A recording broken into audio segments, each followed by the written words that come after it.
어떤 부인이 오랜만에 가정을 떠나서 친구들끼리 모이는 모임에 참석을 했습니다. 오랜만에 여인들이 함께 모였으니까 집안 얘기, 남편 얘기, 자식 얘기, 재밌는 얘기 하면서 시간 가는 줄도 모르고 재미있게 얘기했습니다. 한참 분위기가 무르익었을 때 부인들이 모인 그 자리에 한 친구가 다른 친구들한테 퀴즈를 냈답니다. 여러분들에게 한 번쯤 소개한 퀴즈인데 꼭 맞춰보기 바랍니다. 얘들아, 세상에서 가장 차가운 바다가 뭐게? 라고 물었답니다. 가장 차가운 바다가 뭐게? 잊어버리셨습니까? 그랬더니 답을 얘기하면 재미없으니까 다 모른 체 하고 계시는데 이거였어, 답이. 아무도 맞추지 못했는데 썰렁해가 이게 세계에서 가장 차가운 바다랍니다. 그래서 이번에는 그 친구가 썰렁해라고 답을 아껴줬으니까 그것을 바탕으로 힌트로, 자, 그렇다면 이번에는 세상에서 제일 따뜻한 바다는 어떤 바다게? 라고 물었답니다. 이번엔 친구 하나가 딱 맞췄답니다. 그렇죠? 무슨 바다예요? 사랑해라는 바다다. 그렇게 친구들과 한바탕 재미있는 시간을 보내고 집으로 돌아오던 부인의 머리에 한 가지 좋은 생각이 떠올랐습니다. 내가 우리 남편한테 사랑한다는 말을 들어본 게 언젠지 도대체 생각도 안 나고 기억에도 없고 하길래 옳거니 오늘 내가 퀴즈를 통해서 반드시 그 말을 개토하리라, 들으리라 해가지고 집에 와가지고 여보 남편, 내가 퀴즈를 하나 낼게 해가지고 퀴즈를 냈습니다. 세상에서 제일 차가운 바다는 썰렁해야. 알았지? 세상에서 제일 차가운 바다가 뭐라고요? 썰렁해. 그러면은 세상에서 가장 따뜻한 바다는 뭐게? 아깝게 힌트야 했더니 남편이 참 답을 드디어 냈습니다. 열바다. 이렇게 열바다라고 얘기했대요. 이렇게 열바다. 한 조사에 의하면은 아내가 남편으로부터 가장 듣고 싶은 말 1등은 역시 사랑해라는 말이랍니다. 반대로 남편이 아내로부터 가장 듣고 싶은 말 1등은 당신 대단해, 존경해, 이런 말이에요. 남자들은 지켜주면 그냥 어쩔 줄 모르잖아요. 그죠? 뭐 느껴지시는 게 있나 본데, 그죠? 윙자매 그렇대요. 남편들은 자기 훌륭해 하면은 그냥, 그쵸? 그리고 자녀들이 가장 부모로부터 듣고 싶은 말은 훌륭해, 누구누구야, 잘했어, 훌륭해 라는 말이라고 합니다. 사랑하는 이 자리에 함께 하신 여러분, 엄청나게 더웠던 여름이 서서히 꼬리를 감추고 이제 시원한 계절이 다가왔습니다. 부디 이번 가을에는 여러분들의 가정에 웃음꽃이 피고 행복이 넘치기를 축복합니다. 행복은 웃음으로부터 오고, 그 웃음이라고 하는 것은 진정어린 말로부터 온다는 말입니다. 남편에게 뭐라고요? 남편한테 뭐라고 한다고요? 훌륭해, 존경해, 자기 멋있어 라고 말씀하시고, 아내한테는 뭐라고요? 여보 사랑해. 자녀들한테는 뭐라고요? 훌륭하다, 잘했어 라고 말씀하셔서 올 가을을 어느 때보다도 웃음을 통해서 복이 오게 만드는 저와 여러분들 꼭 되시기를 예수님 이름으로 축복합니다. 여러분들에게 한번 여러 번 말씀드린 것처럼 하나님께서도 우리한테 듣고 싶은 말이 있다 했습니다. 그죠? 남편도 아내도 자식도 직원도 사장도 누구로부터든지 듣고 싶은 말이 있는 거예요. 그 말을 들으면 좀 용기가 나고 힘이 나는데, 하나님께서도 여러분과 저를 통해서 가장 듣고 싶은 말씀이 있다. 그 말씀은 바로 물론입니다. 하나님 뭐해요? 감사해요 합니다. 하나님 감사해요. 이것도 감사하고요, 저것도 감사하고요, 이거 감사해요. 이것을 하나님께서 가장 우리를 통해서 듣고 싶은 말씀이라. 시편 50편 23절에 보면은 하나님께서 우리한테 이런 말을 했습니다. 시작. 감사로 제사를 드리는 자가 나를 영화롭게 한다. 물론입니다. 하나님이 기뻐하시는 예배, 하나님이 기뻐하시는 여러분과 저의 마음의 고백은 바로 감사다라는 말입니다. 오늘 이 자리에 함께 하신 여러분, 지금 여러분과 드리는 이 예배도 하나님을 향한 감사의 마음이 없이 그저 형식으로 드린다고 한다면은 그것은 결코 하나님을 영화롭게 하지도 못하고 하나님께서 기뻐 받으실 만한 예배도 될 수 없을 겁니다. 하나님이 여러분과 저에게 가장 기대하시는 마음, 가장 기대하시는 고백, 그것은 바로 하나님 감사드려요 라는 우리의 마음이라는 말입니다. 꽤나 더웠던 지난 여름이었습니다. 지났다고 말을 해야 될지 모르겠지만 하여튼 그래도 한두 주 전보다는 많이 좋아졌습니다. 그죠?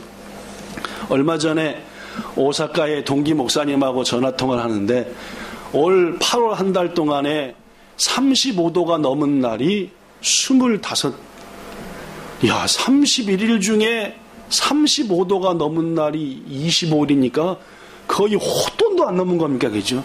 그래서 궁금해가지고 동경을 찾아봤습니다.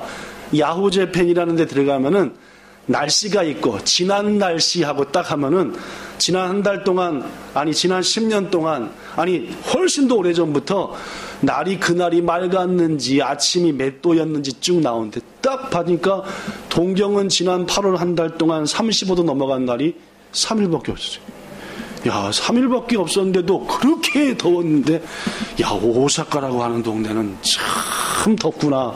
아니 31날 중에서 30며칠이었대? 25일이나 35도가 넘었고, 우리는 열대하여도 도쿄는 아무리 더운 날도 26도 그랬는데 거기는 막 28도 막 얼마나 더웠을까 했더니 어땠습니까 했더니 얼마나 더웠는지 모른다. 여하튼 그만큼 더웠던 여름이 지나가고 이제 가을이 되었습니다. 아니 가을에 문턱에 왔다라고 말씀드려도 될 것입니다. 여러분, 우리 한국 사람들에게 그리고 이 땅에 사는 일본 분들에게 가을 하면 뭐가 떠오릅니까? 수확, 그죠? 추수, 열매, 결실, 뭐 이런 거 안 떠오릅니까? 그죠? 그래서 하나님, 이제 9월 첫 주일 하면은 가을의 시작인데 이 가을이 우리 본향교회 성도들에게 더욱더 풍성한 가을, 열매 맺는 가을, 결실이 가득한 가을이 되기 위해서 지금 하나님 여러분과 저한테, 우리 본향교회 성도들한테 가장 필요한 게 뭡니까? 라고 묵상하는 가운데 여지없이 나오는 답은 바로 이거였습니다. 올 가을은 하나님께 뭐하죠? 감사드리죠. 감사하는 자가 하나님의 은혜를 누리고, 감사하는 사람이 풍성함을 누리고, 감사하는 사람에게 기적이 나타난다라는 말입니다. 그렇습니다. 성도 여러분, 우리 교회 오자마자 하나님 앞에 딱 눈을 감고 머리를 살짝 숙인 다음에 기도드리잖아요. 그죠? 모두 다 교회 맨 처음에 올 때는, 아니 교회에 올 때는 주일날이든 평일날이든 교회에 기도하러 딱 오면은 오자마자 하나님 하고 딱 무릎 꿇고 기도하는데, 여러분 뭐부터 기도하십니까? 항상 그러시는 것처럼 먼저 감사하시기를 부탁합니다. 하나님, 내 목숨을 지켜주셔서 감사해요. 여기까지 무사히 걸어오게 해주셔서 감사해요 라고 말해요. 1995년 12월 8일 세계적인 여성 잡지인 프랑스의 엘르라고 하는 여성 잡지가 있는데, 그 잡지의 편집장이 있는데 43살이었습니다. 이름은 장 도미니크 보비라는 사람이었습니다. 이름이 좀 프랑스 사람 같죠? 네, 프랑스 사람입니다. 장 도미니크 보비라는 사람이 있었는데 이 사람의 나이가 당시 43살이었습니다. 운전을 하고 가던 가운데 갑자기 정신이 잃어버렸어요. 운전하다가 말고 정신이 잃으면 어떻게 되는 거죠? 뭐 사고 나는 거죠. 물론 꽝 부딪혔습니다. 3주 동안 혼수 상태에 있었습니다.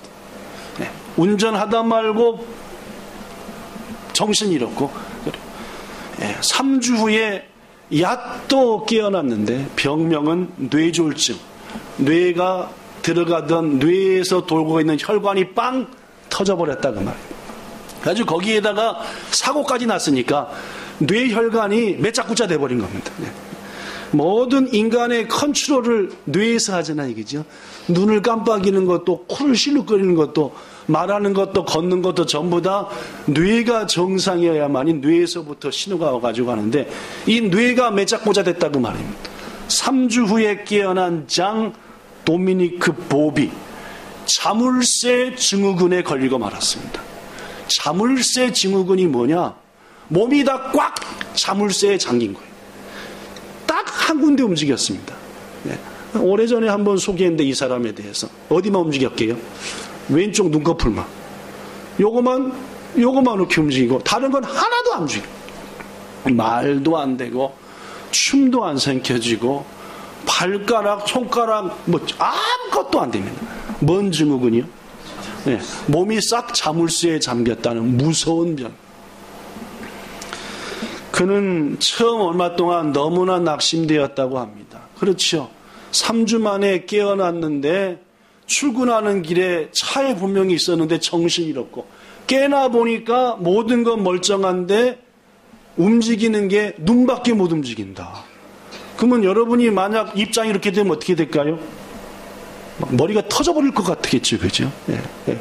운전하다 어디 가는데 깨놓고 보니까 3주 지났다 그러고 움직여지는 거는 왼쪽 눈밖에 안 움직인다. 괴로웠을까? 우리 본향교회 40대 많은데 그 장 도미니크 보비 얘기가 아니라 언제든지 여러분과 저한테 닥칠 만한 일이라는 것을 알고 운동하셔야 됩니다.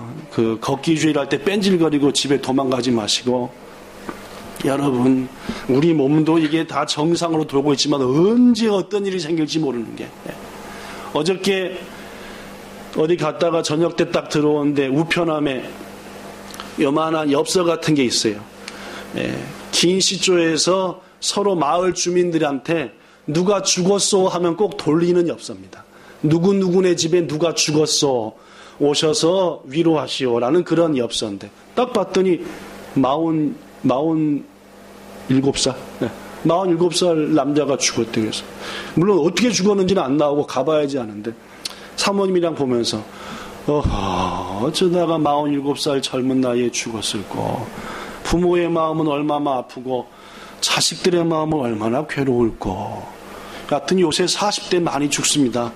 여러분들 먼 얘기가 아니라 긴시주에서도 엊그저께 40대가 죽었다고 하니까 그러면요, 건강 조심하셔야 됩니다. 건강을 자만하는 것은 큰일 나는 일입니다. 하여튼 43살의 보비가 이런 일을 당한 겁니다. 그래서 처음에는 얼마나 마음이 괴롭고 불편하고 하든지 뭐 견딜 수가 없었어요. 그러나 그는 그래도 믿음을 가진 사람이어서 곰곰이 생각을 했습니다.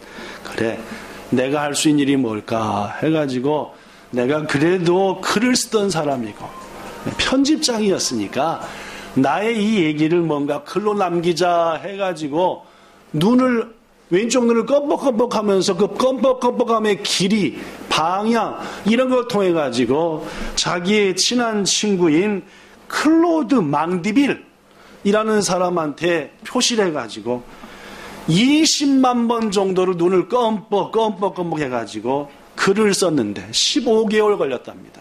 그 책의 제목이 잠수복과 나비다. 우리 저기 초이자매 아마 옆에 그쯤에 보면 꽂혀 있을 겁니다. 잠수복과 나비라 한번 여러분에게 소개했고 저 책 사다가 한두 분 여러분 읽은 것 같은데 말이에요. 그는 그 잠수복과 나비라고 하는 책에서 이런 말을 합니다. 이런 얘기를 하죠. 보비가 어떻게 얘기했는지 볼까요? 시작. 흘러내리는 침을 삼킬 수만 있다면 당신은 세상에서 가장 행복한 사람입니다.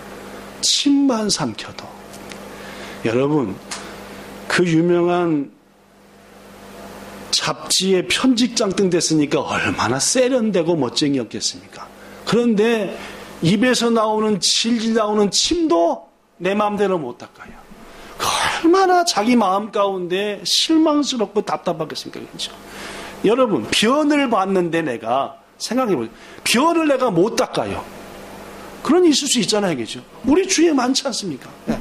볼일을 내가 보고 싶은데 바지를 내가 못 내려요. 볼일 못 보려고. 누가 내려줘야 돼요. 그런 거 입장을 바꿔놓고 생각해 보시라고. 얼마나 괴롭겠습니까? 그죠?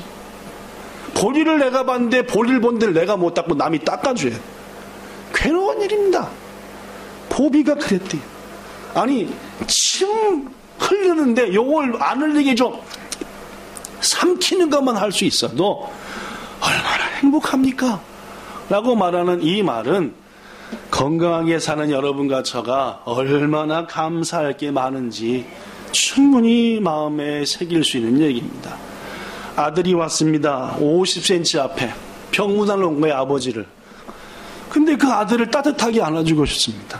이제 42살, 43살이니까 이제 초등학교의 그 아들, 최고로 아버지의 사랑이 필요할 때, 아버지의 따뜻함이 필요할 때여서 안아주고 싶고 격려해주고 싶은데 바로 눈앞에 있는 아들한테 할 수 있는 것은 눈만 껌뻑껌뻑한, 얼마나 마음이 속상하든지 가슴으로 엉엉 울었대요.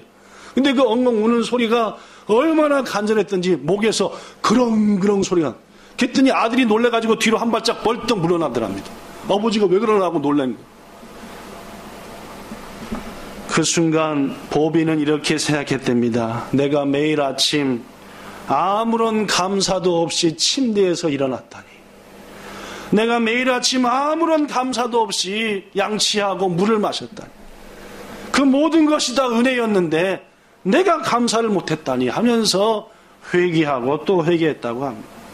사랑하는 성도 여러분, 여러분과 저는 침 삼킬 수 있는 것 때문에 감사해 본 적 있으십니까? 네, 별로 없죠, 그죠? 기억나는 거 없어. 지난밤 편히 자기 하신 것 때문에 감사해 보셨냐, 그 말입니다. 오늘 이후로 삶을 살아가는 우리가 내 삶의 모든 분야 속에서 감사할 것이 너무나 많다는 것을 꼭 잊지 마시고 감사하며 보내는 여러분과 저가 되기를 예수님 이름으로 부탁합니다. 성숙한 신앙인의 가장 대표적인 덕목은 하나님을 향한 감사입니다. 미숙한 사람은 항상 불평합니다. 불만이 가득 찹니다. 교만한 마음들로 자신을 채우고 말죠. 그러나 아름답고 귀한 사람은 작은 일에도 감사합니다. 여러분, 이 시간 우리 감사의 사람이 한번 돼봅시다. 가슴을, 두 손을 가슴에 딱 이렇게 하고 눈을 한번 감아보고, 자, 여러분 지난 8개월을 생각해 보십시오. 지난 8개월 동안 어떤 일들이 여러분한테 감사하십니까? 아니, 8개월은 뒤로 하고 지난 8월 한 달이라도 생각해 보십시오. 지난 한 주간이라도 한번 생각해 보십시오. 뭐가 감사?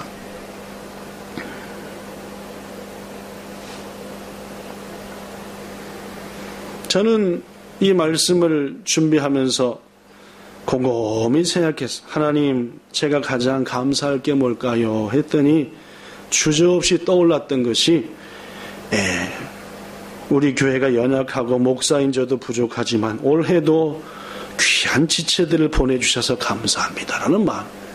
우리 저 앉아 계신 박순기 성도님, 이정자 성도님, 또 전혜선 성도님, 우리 시온이, 박오식 성도님, 명우자매, 자리나상, 나카무라상 등등등등 이름들이 막 떠오르면서 하나님, 부족한 우리 교회 저런 분들을 보내주셔서 고맙습니다 라는 마음이, 그리고 곧바로 여러분들의 얼굴이 떠오르면서, 야, 이렇게 귀한 분들이랑 같이 목사로서 신앙생활하는 게 얼마나 감사한지. 자, 눈 뜨셔도 되겠습니다.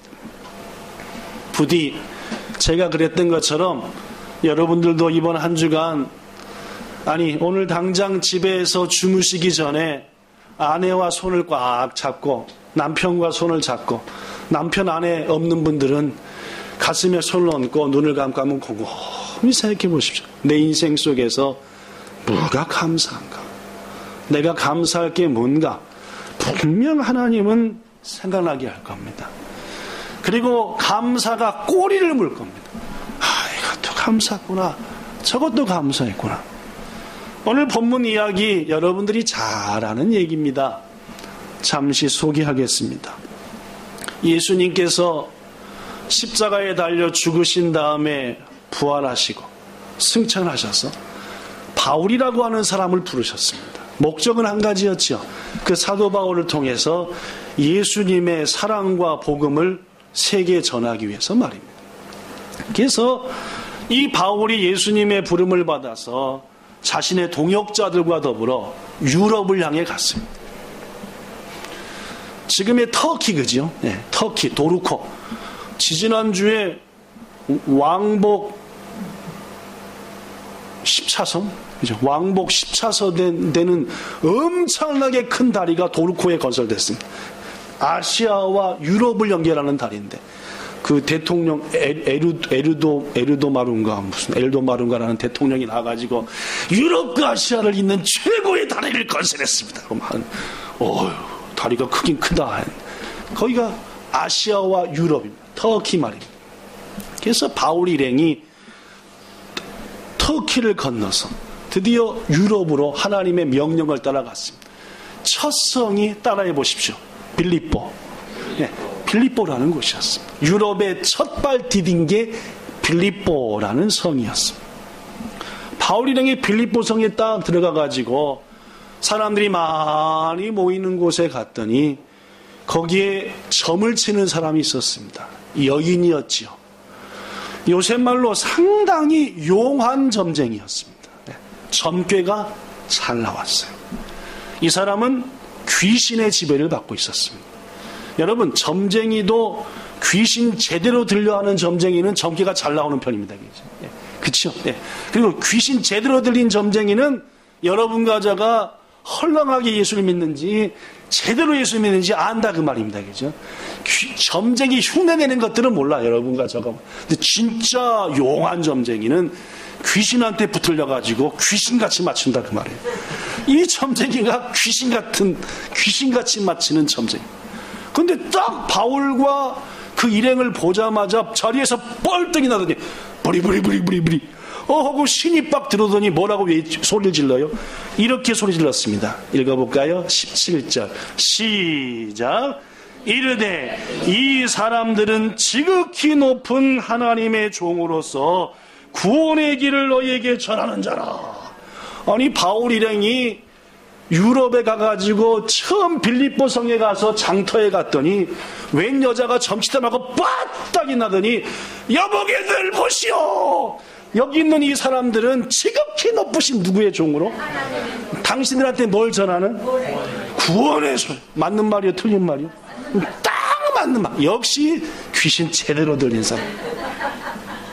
진짜 무당에게죠. 진짜 점쟁입니다. 그래가지고 이 말을 들은 바울과 함께한 무리들이 하나님께서 별것을 다 준비시켜갖고 우리한테 용기를 주는구나 해가지고 용기 100배에서 빌립보 성의 사람들한테 복음을 전해야 되겠다 하는데 이게 문제가 생겼습니다. 그때부터 졸졸 이 점쟁이가 누굴 쫓아와요? 바울의 무리를 쫓아오면서 소리 질러 쉬지도 않아요. 원래 귀신 들린 것들은 힘도 셉니다. 그죠? 지치도 안 해요. 계속 이 사람들은 하나님의 종으로 계속 얘기만 하고 다닙니다. 몇 날 며칠 이러고 다니니까 막 머리가 터질 지경이에요. 여러분 생각해보세요. 여러분 옆에 와갖고 주집사님 옆에서 이분은 보량교회 집사님은 계속 어떻게 해요? 맨 처음에는 마드하다만 한 이틀 3일째 하면 어떻게 해요? 이런 지경이 돼버리고 말았습니다. 바울이 이것은 나를 높이려고 하는 하나님의 용기 주는 게 아니라 저 속에 있는 귀신이 빌립보 성에다가 복음을 못 전하게 하려고 하는 이게 작전이었구나. 이걸 깨달은 바울은 드디어 행동을 합니다. 본문 18절 읽어볼까요? 시작. 바울이 심히 괴로워하여 돌이켜 그 귀신에게 이르되 예수 그리스도의 이름으로 내가 네게 명하노니 그에게서 나오라 하고 했어요. 어떻게 됐을까요? 네. 그 그 여인 속에 있는 귀신이 놀래서 도망간 줄로 믿습니다. 왜냐하면 귀신은 귀신같이 누가 센지 약간지 아니까 이제는 도망간 거죠. 그러자 귀신이 그 여인 속에서 도망가자 그 여인한테 변화가 찾아왔습니다. 가장 큰 변화가 점괘가 안 나오는 거예요. 점괘가 안 나요. 아무것도 안 베는 거예요. 뭐 복채를 가져와도 베줄 게 없습니다. 그런데 실은 이 여인은 주인이 있었는데, 그 주인의 종이었는데 하도 용하니까 복채들을 많이 가져와서 이 주인한테 많은 이익을 줬던 여인이었습니다. 근데 점괘가 안 나오니까 뭘 못 쳐요? 점을 못 쳐요. 그러다 보니까 가져와요, 안 가져와요? 복채를 안 가져와요. 주인의 이익이 끊겼어요, 계속 이어져요? 이 주인이 열받았습니다. 아니 왜 저 나의 종 점쟁이가 점괘가 안 나오냐? 알고 보니까 바울이 그랬다. 신경질이 난 이 주인이 동네 깡패들을 다 동원해가지고 바울과 그 일행을 잡았습니다. 그 자리에서 확 패버릴까 하다가 내가 패는 것보다는 나와 깊은 관계가 있는 관원들한테 맡기자 해가지고 질질 끌고 어디에 데리고 갔습니까? 모릅니다. 관원들한테 광야에 데리고 갔습니다. 죄목은 요것들이 유대인들인데 우리 로마인이 아닌 저 유대에서 온 것들인데 우리들이 받지 못할 이상한 짓거리를 하고 다닌다 해가지고 고소를 했더니 평소 이 점쟁이 주인과 친했던 관원들이 물어보도 않고 바울과 무리들의 옷을 쫙 벗기더니 이따만한 몽댕이를 준비해서 죽기 직전까지 막 패댔습니다. 엄청나게 두드러 맞은 거죠. 그리고 명하기를 요것들을 당장에 감옥에 가두라. 도망갈지 모르니까 손과 발에는 쇠사슬 놓매라. 바울과 실라 그리고 그 무리들이 참으로 황당한 일을 당한 겁니다. 바울은 실은 이 일이 며칠 전 저 터키 쪽에 서가지고 하나님 이곳 아시아에는 아직도 넓은 지역이 있고 복음이 가지 않은 곳이 이렇게 많으니 내가 남은 아시아 지역에 가서 복음을 전하고 싶습니다 했더니 성령께서 아시아는 이제 안 돼. 어디로 가? 유럽으로 가.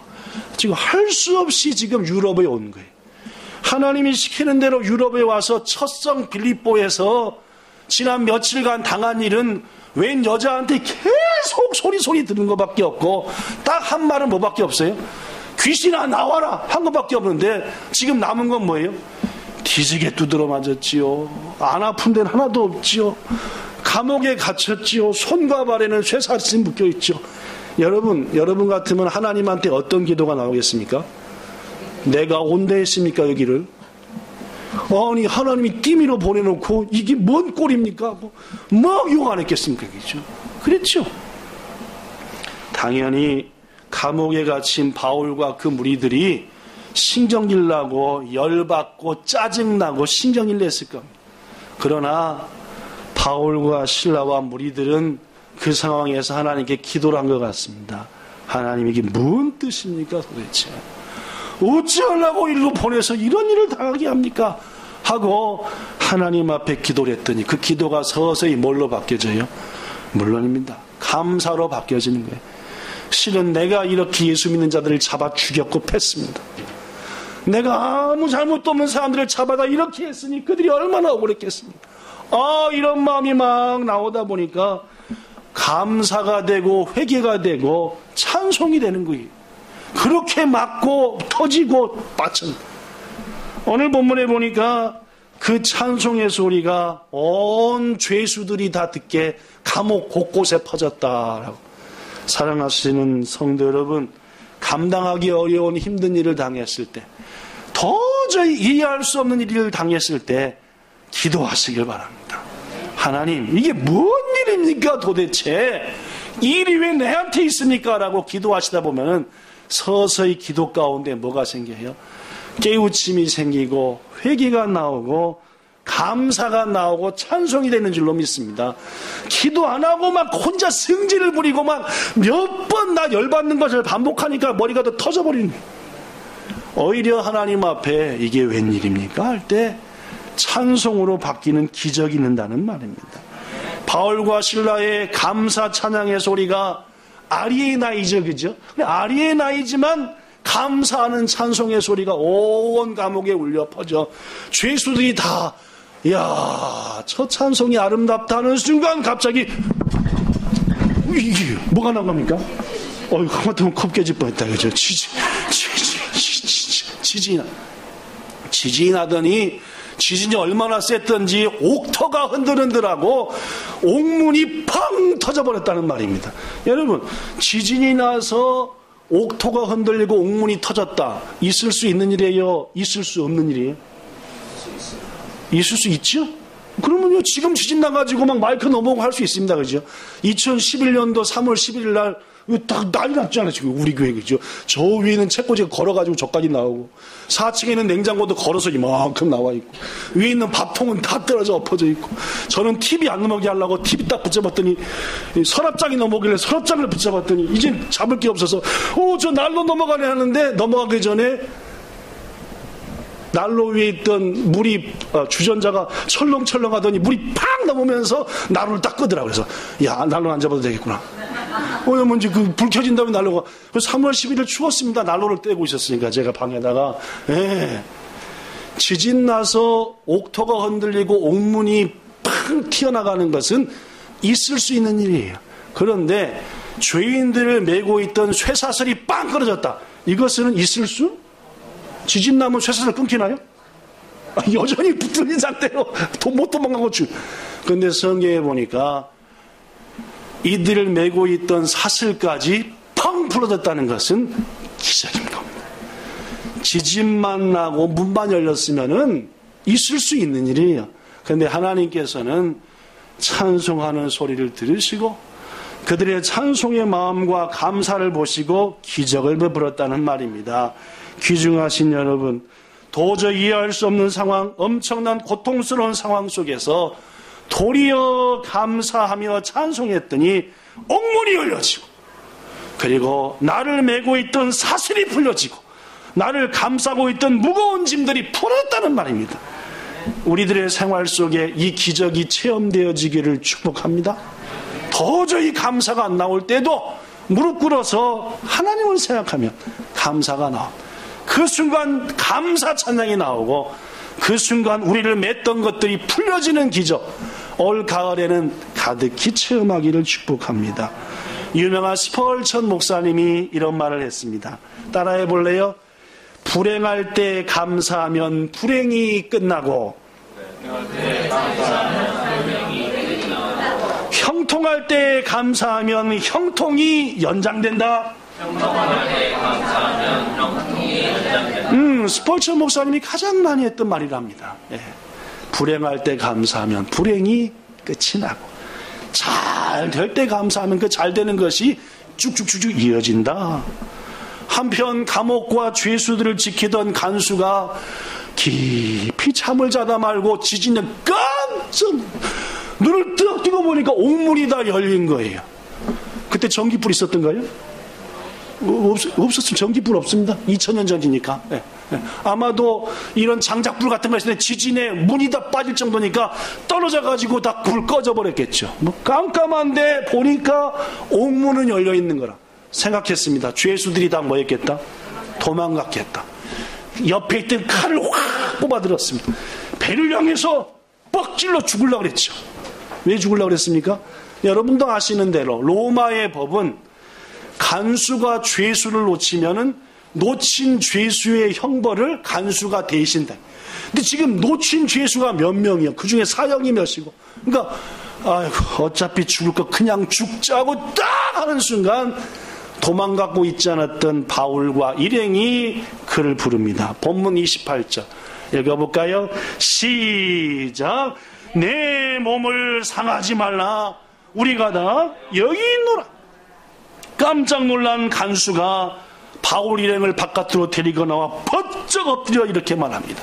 본문 30절 선생들이여, 내가 어떻게 해야지 이 어려움에서, 이 죽음의 위기에서 구원을 받겠습니까? 난 이제 죽은 목숨입니다.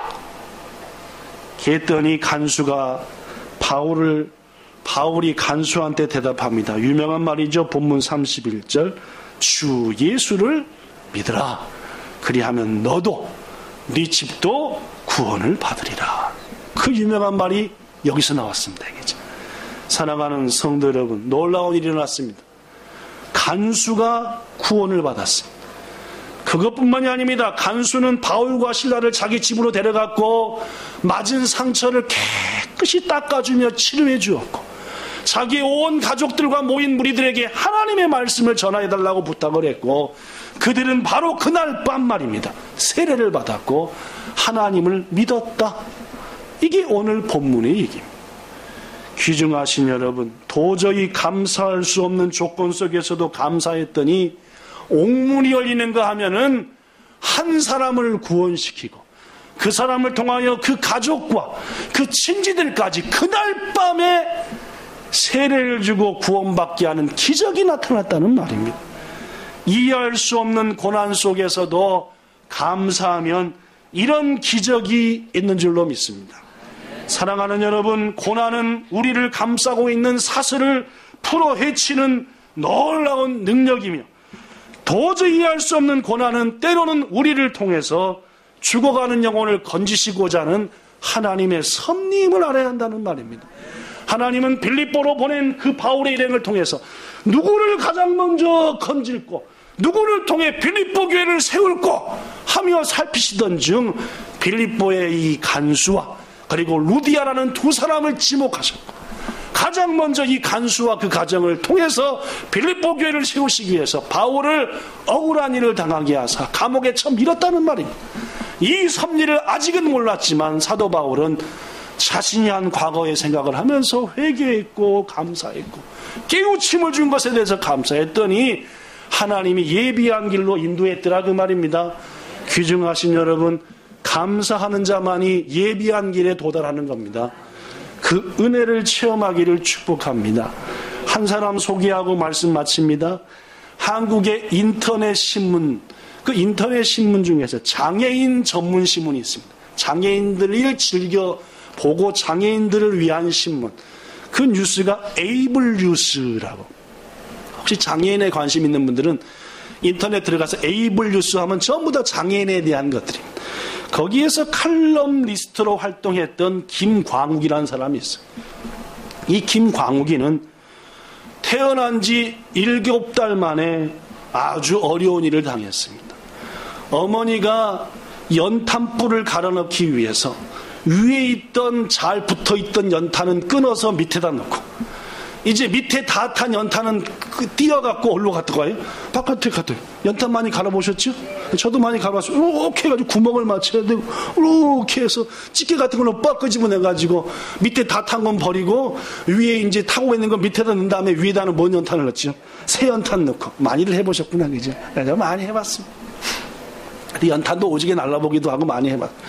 그런데 어머니가 이제 다 탄 연탄을 바깥에 버리려고 가고 여기다가는 이제 새 연탄을 넣어야 되는데 원래는 그죠?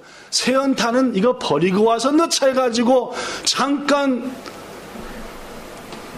아궁이를 열어놓고 간 사이에 일이 터지고 말았습니다.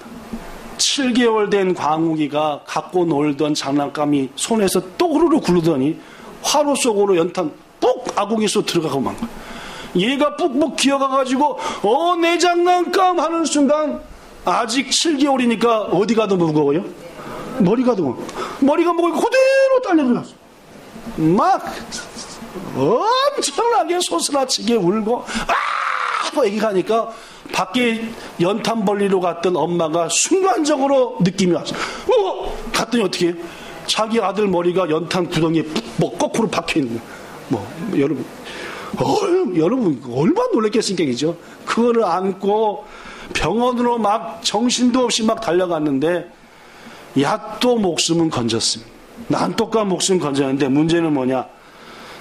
이미 광욱이의 얼굴은 보통 사람의 얼굴이 아니었습니다. 연탄에다 갖다 팍 지져버렸으니까 뜨거운 연탄. 어떻게 됐겠습니까? 사진이 나오니까 궁금하거든요. 이 사람 이름 치면 보지 마십시오. 너무 처참이니까. 광욱이가 5살 때 거울을 보고 나는 절대 바깥에 나가면 안 되겠구나 라고 깨달았답니다. 5살 때 말입니다. 지가 거울을 보고 이게 나야? 난 절대 사람들한테 내 얼굴을 보여주면 안 되겠네. 초등학교 시절 때는 반 친구들로부터 괴물이라고 마귀 자식이라고 집단 폭행을 당한 적이 한두 번이 아니었답니다. 중학교 시절에는 하굣길에 여학생 둘이 자기 얼굴을 보고 기절해버렸대요. 그 자리에서 보고 하더니 기절. 여러분, 사춘기였던 광욱이의 마음이 얼마나 괴로웠겠습니까? 사춘기를 지나면서 광욱이의 삶은 죽지 못해 사는 삶이었고 때때로 죽음도 생각했지만 그때마다 광욱이의 마음에는 새벽마다 교회 가셔서 자신을 위해서 회개기도하는 엄마 얼굴이 떠올랐답니다. 우리 아들의 얼굴을 이렇게 만드니 못된 여자입니다 하면서 막 그 어머니의 모습이 얼마나 떠오르는지 도저히 죽을 수도 없고, 그러다가 마음 가운데 그래 열심히 공부해서 공부로 답을 내자 해가지고 자기 집 앞에 있던 조선대학교 영문학과를 졸업했답니다. 취업을 하기 위해서 691번 원서냈대요. 몇 번이요? 다 떨어졌답니다. 691번 원서 냈는데 우리 교회도 취업하려고 원서 내고 떨어지고 원서 내고 떨어진 분들 많았지만 691번 내는데 다 떨어졌다. 얼마나 실망되겠습니까? 그런 그가 어느 날 항상 드리던 예배 그날도 드리는데 그날은 이상했어요. 뭔가 달랐습니다. 하나님의 말씀이 목사님을 통해서 들려오는데 그날따라 이상한 거예요. 여러분, 하나님이 역사하는 날이 있습니다. 그죠? 부디 오늘이 그날 되기를 바랍니다. 네, 하나님께서 그날은 이상해요. 말씀이 막 들어오는데 갑자기 막 눈물이 나고 콧물이 나고, 베데스다 연못가에 38년 된 병자를 고치셨던 예수님의 은혜의 손길이 그날따라 느껴지더래요. 그날따라 만져지고 느껴지고 하더랍니다. 하나님의 은혜의 말씀들이 상처투성이었던 광욱이의 마음속에 채워지기 시작했고 그는 그 후로 완전히 바뀌어졌습니다. 뭐든지 감사부터 하는 거예요. 감사. 목사님도 그의 변화의 모습을 보고 그가 본래부터 찬양을 잘하고 찬양을 항상 드리는 사람이어서 우리 교회 찬양 인도자가 되라 해가지고 그때부터 교회의 찬양 인도자가 되었다. 형편이 어려워 공부할 수 없는 자녀들에게 영어를 무료로 가르쳐주는 선생님도 되었고, 그 후에 자신의 삶을 간증으로 써서 잃어버린 얼굴이라는 수필집도 내서 많은 사람한테 용기를 줬어. 그 글은 순전히 하나님을 향한 광욱이의 감사 고백이었어. 그가 쓴 글 일부를 소개하고 말씀 끝냅니다. 오늘 지하철에서 23살의 청년을 만났다. 9살 때 얼굴에 심한 화상을 입고 힘든 세상과 싸우고 있는 청년이었다. 그의 모습 속에서 내 모습을 보았다. 그를 보니 사람을 두려워하고 불안해하는 모습이 역력했다. 그가 말한다. 지하철을 타면은 사람들이 자기를 쳐다볼까봐 마음을 항상 졸였다고 한다. 내가 그랬던 것처럼 저도 그렇구나. 내가 그에게 어떤 말을 해줘야 하는지 고민을 했다. 그리고 며칠 전부터 설렘으로 시간을 보냈다. 약속한 날 나와줄까? 나를 보러 올까? 그런데 그 또한 나를 손꼽아 기다렸다고 한다. 다시 만난 대화 중에 마음의 문을 열고서 그는 내게 친근하게 다가왔다. 그리고 화상을 당한 환자들의 모임에도 꼭 나오겠다고 약속했다. 나는 그와 나의 만남이 결코 우연이 아님을 안다. 하나님의 인도하심으로 우리는 이렇게 만날 수 있었고 나를 통하여서 그 또한 용기를 얻으리라. 하나님 감사합니다. 하나님의 놀라운 역사가 나를 통해 늘 일어나고 있음을 감사합니다. 늘 하나님을 느낄 수 있게 하시니 감사합니다. 저를 통해 낙심한 영혼을 구원해 주시고 부족한 제가 축복과 행복의 통로가 될 수 있도록 저를 늘 인도해 주세요 라는 글이었습니다. 말씀 마칩니다. 사랑하는 여러분, 올 가을에 여러분과 저에게 가장 필요한 것, 더 풍성한 결실을 맺기 위해서 꼭 있어야 하는 것, 하나님께 감사하는 겁니다. 도저히 감사할 수 없는 조건 속에서도 드리는 우리의 감사는 반드시 기적이 동반됩니다. 그 기적이라 하면 우리를 메고 있던 모든 사슬들을 끊어버리는 기적입니다. 더구나 바울과 실라의 사슬만 끊어진 게 아닙니다, 여러분. 내가 감사하며 찬양할 때 나와 함께 어려움을 당하고 있던 사람들 역시 다 사슬이 풀어져 버렸다는 말이에요. 이 은혜가 올 가을에 여러분과 저의 감사를 통해 일어나게 되기를 축복합니다. 도저히 감사할 수 없는 조건 속에서 감사했더니 하나님께서 간수를 구원시켜 간수의 온 가족을 하나님께로 인도하더라 그 말. 여러분과 저가 감사할 때 생명이 구원받습니다. 이 땅의 복음화의 열쇠가 여기 있다고 믿습니다. 올 가을 여러분과 저가 진정으로 하나님께 감사할 때 우리를 통해 생명이 구원받을 겁니다. 그래야 이 땅에 복음화가 확산될 겁니다. 이 은혜를 누리고 마는 감사의 사람이 되시기를 예수님 이름으로 축원합니다. 좋으신 하나님, 우리는 얼마나 불평하며 삽니까? 화내지요. 짜증냅니다. 좀처럼 감사 안 합니다. 아내한테 사랑한다는 말 하지 못하고 남편한테 존경한다는 말, 대단해 말 못하고. 왜 그렇게 했어? 이게 우리의 마음 아닙니까? 자식한테 뭐야 임마 또 그렇게 했어? 이게 우리의. 주님, 올 가을에는 사랑해, 대단해, 훌륭해 라고 말할 수 있는 남편과 아내와 부모가 되게 하옵소서. 무엇보다도 하나님께, 하나님 감사해요, 이것도 감사하고요, 이것도 고마워요. 우리가 진정으로 감사할 때 우리의 얽매였던 것은 풀어나고 우리뿐만 아니라 우리의 주위 있는 사람들의 얽매임까지 풀리는 것을 믿습니다. 이 기적을 누리는 우리 모두 되게 하옵소서. 우리를 감사케 하시는 예수님 이름으로 기도드리옵나이다. 아멘.